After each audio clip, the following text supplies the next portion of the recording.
সুপ্রিয় শিক্ষার্থী, অনলাইন ক্লাসে তোমাদের স্বাগতম। আমি সুসেন রায়, সহকারী শিক্ষক, ধানেরুলে মাধ্যমিক বিদ্যালয়। আজকে আমি ষষ্ঠ শ্রেণীর গণিত বিষয় নিয়ে আলোচনা করব। আমার আলোচিত অধ্যায় আছে প্রথম অধ্যায়। আর প্রথম অধ্যায়ের অনুশীলনী 1.4-এর কিছু অঙ্ক আমি তোমাদের এখানে দেখাবো। আগের দিন গত ক্লাসে আমি তোমাদের 1.4-এর প্রথম দিকে কিছু অঙ্ক করিয়েছিলাম। আজকে তারপর থেকে করব। দেখো, আগের দিন আমি 1.4-এর যে অঙ্কগুলো করেছিলাম সেটা কি ছিল, যে দুটো ভগ্নাংশ ছিল, সে ভগ্নাংশগুলো সমতুল কিনা সেটা নির্ণয় করেছিলাম। তারপরে কি সম অর্বিষ্ট ভগ্নাংশ কীভাবে করতে হয় সেটা দেখিয়েছিলাম। আজকে আমরা করব যে একটা ভগ্নাংশ, 4-5টা যে ভগ্নাংশ থাকে তার অঙ্ক, সেইগুলো কীভাবে ঊর্ধ্বক্রমে আর অধক্রমে সাজাতে হয় সেটা আমি দেখাবো। তো প্রিয় শিক্ষার্থী, দেখো আমি এখানে একটা অঙ্ক লিখে রেখেছি যে এখানে যে 3-এর ক, বইয়ের 1.4-এর অনুশীলনী 3-এর ক নম্বরের যে অঙ্কটা আছে, এখানে 4টা ভগ্নাংশ দেওয়া আছে। এই ভগ্নাংশগুলোকে কি করতে হবে?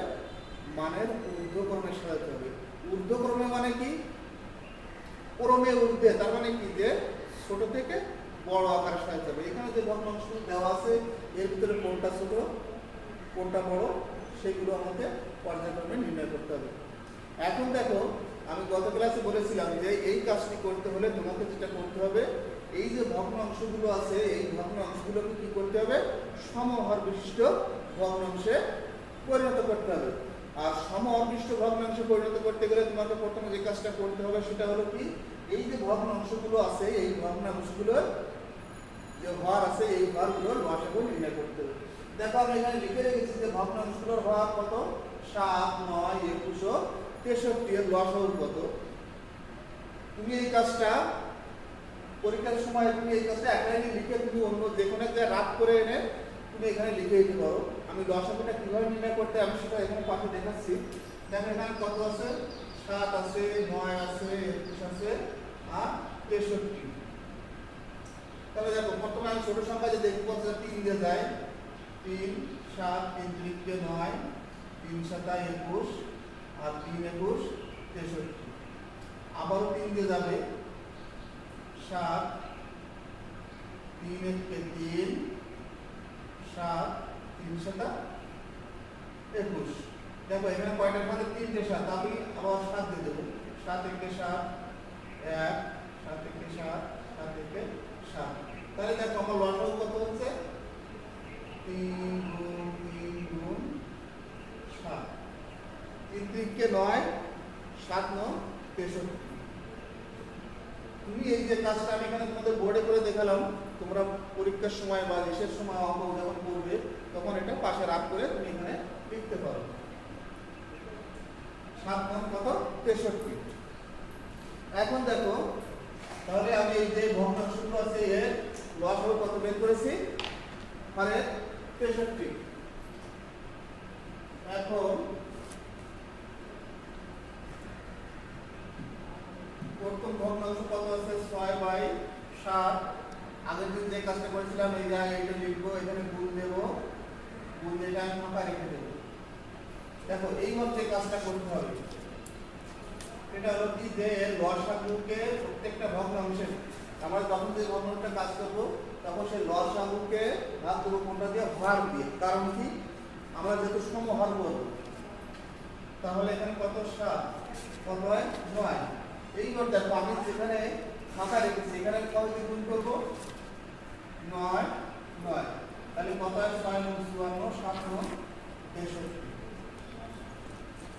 এরপরে দেখো দ্বিতীয় ভগ্নাংশ, ঠিক একইভাবে এই কাজ করতে হবে। 7/9, তারপরে 9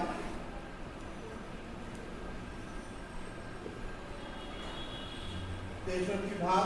দেখো এই ভগ্নাংশের হার কত আছে? এই ভগ্নাংশের হার আছে 9। তাহলে আমি 9 দিয়ে ভাগ করব। 9 দিয়ে ভাগ করলে কত হচ্ছে? 7। তাহলে এখানে আমি বলছি কত দিয়ে গুণ করব? 7 দ্বারা। 7 7 49, 7 9 63।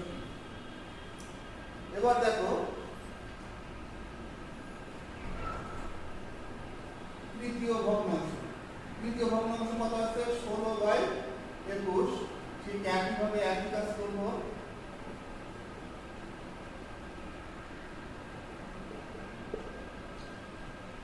লসাগু 63 ভাগ করব কত দিয়ে 21 দ্বারা, তাহলে কত হয় 3 হয়। দেখো এখানেও আমি সেই 3 দ্বারা উপর নিচে গুণ করব। 3 × 48, 3 × 21 63। এই কাজগুলো করার উদ্দেশ্য হলো কি যে আমরা কি করব, হরগুলো সমান করে নেব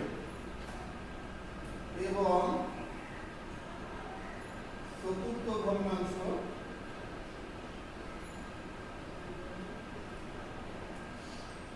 50/63 50/63 গুণ দিয়ে রাখলাম। দেখো লসাগু কত 63 ভাগ, এখানে ভাগ আছে কত 63, তার মানে 63 কে যদি 63 দ্বারা ভাগ করা হয় তাহলে কত হবে 1। আমি এখানে সেই একই কাজ করব, উপর নিচে গুণ দেব, তাহলে 50 কে 50 63 কে। এখন দেখো আমার যেটা উদ্দেশ্য ছিল কি যে এই ভগ্নাংশগুলোর হর কি করব, সমহর করব। আমি কিন্তু অলরেডি সেই কাজটা করে ফেলেছি।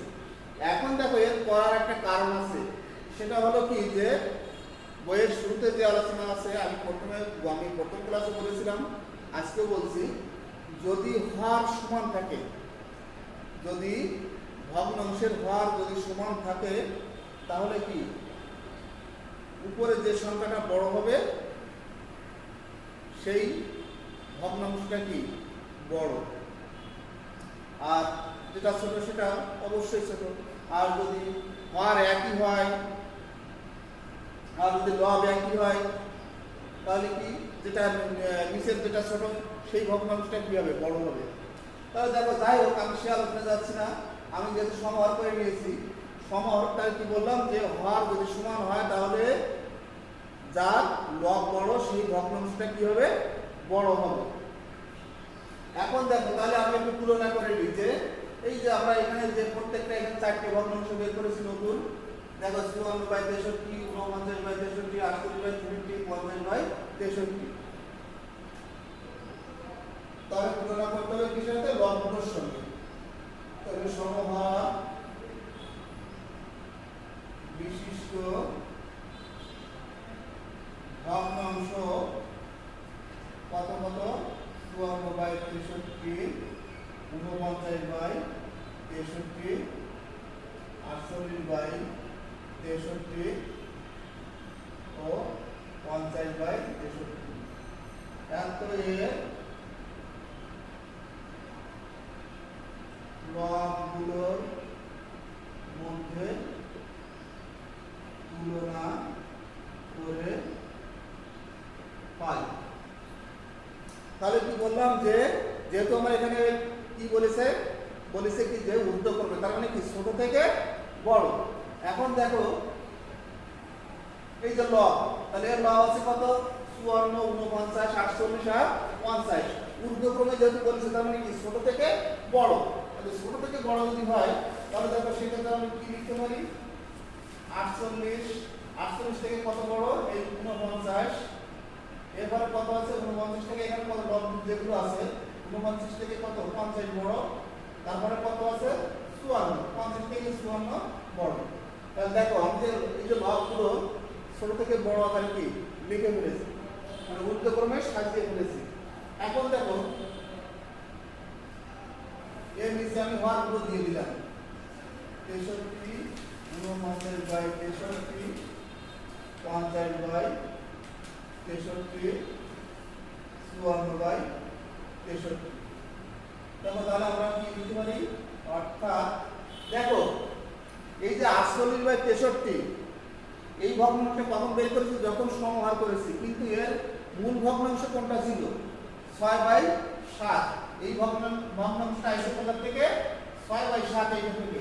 তাহলে লিখতে হবে 6/7, তারপর কত 7/9, তারপরে কত আছে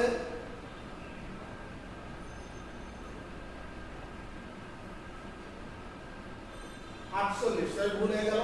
দেখে এদিকে খেয়াল করো, এখানে কত আছে যে 48/63, 48 মানে কত, তাহলে 16/21, এরপর আছে কত 49/63, তার মানে কোনটা 7/9, এরপর আছে দেখো 50/63, তার মানে কত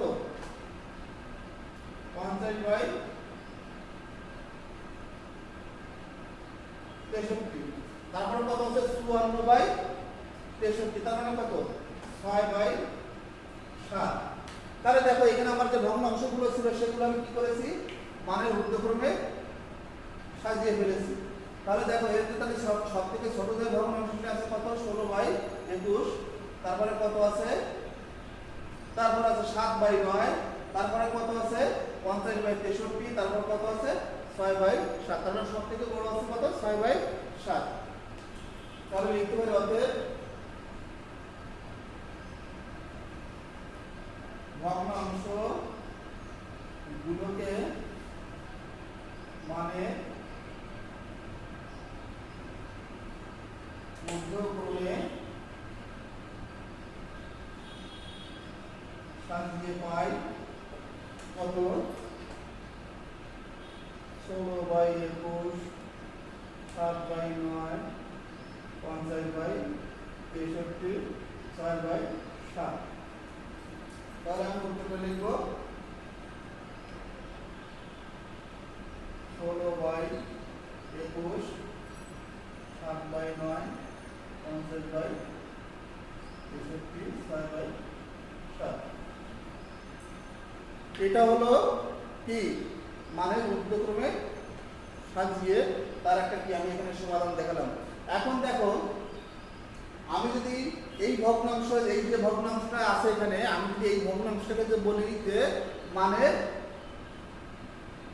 অধক্রমে সাজাও, তাহলে তোমাকে কি এই পর্যন্ত যা আছে সেটা ঠিকই আছে, আর কোনো কাজ না, তোমাকে যে কাজটা করতে হবে আমি একটা অঙ্ক ধরেই আবার দেখাচ্ছি।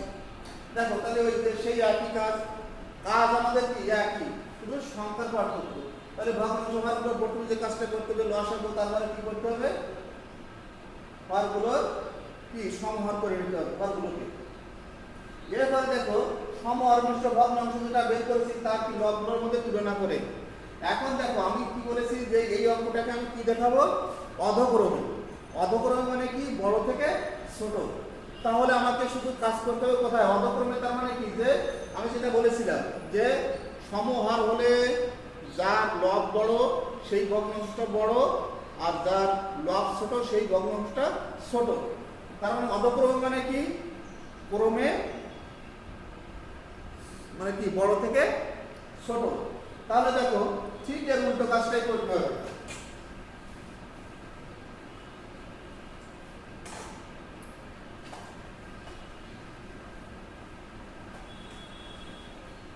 দেখো এখানে তাহলে লবগুলো এখানে যেহেতু বলছি কি আমি কি দেখাবো, এটা দেখাবো কি অধক্রমে। তার মানে কি তারা আমাকে আগে দেখায়, আগে যখন ঊর্ধ্বক্রমে বলেছিল তখন কি আমি ছোট থেকে বড় হয়ে লিখেছিলাম, এখন কি লিখতে হবে বড় থেকে ছোট। তার মানে কি 50, তারপরে কত 54, তারপরে কত 50, তারপরে 49, তারপরে 48। সেই একই কাজ এদের ভাগগুলোকে দিয়ে দেব নিচে।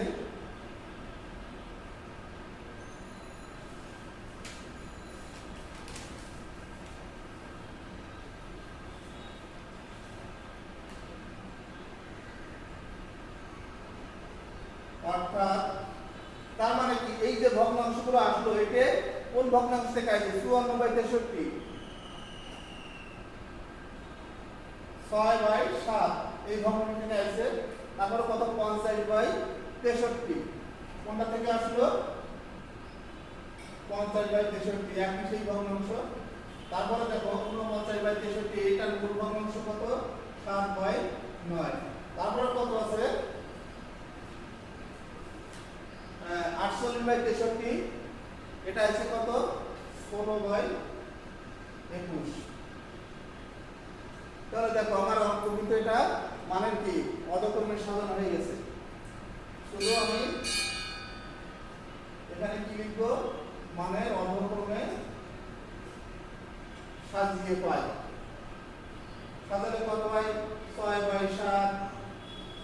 50/63, 7/9, 16/21। আর উত্তর লিখবে যখন তখন গ্রেটার দ্যান চিহ্ন বাদ দিয়ে এখানে কমা দিয়ে লিখে দিলে হয়ে যাবে।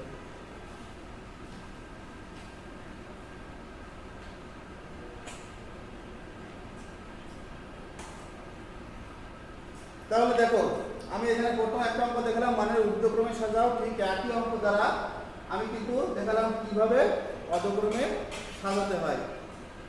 তো প্রিয় শিক্ষার্থী, বইয়ে এখানে আরো কিছু অঙ্ক আছে, তোমরা এগুলো বাসায় চেষ্টা করবে, বাসায় চেষ্টা করলে অবশ্যই সমাধান করতে পারবে। তো আমার ক্লাস আজকের মতো এখানেই শেষ করছি, সবাইকে ধন্যবাদ।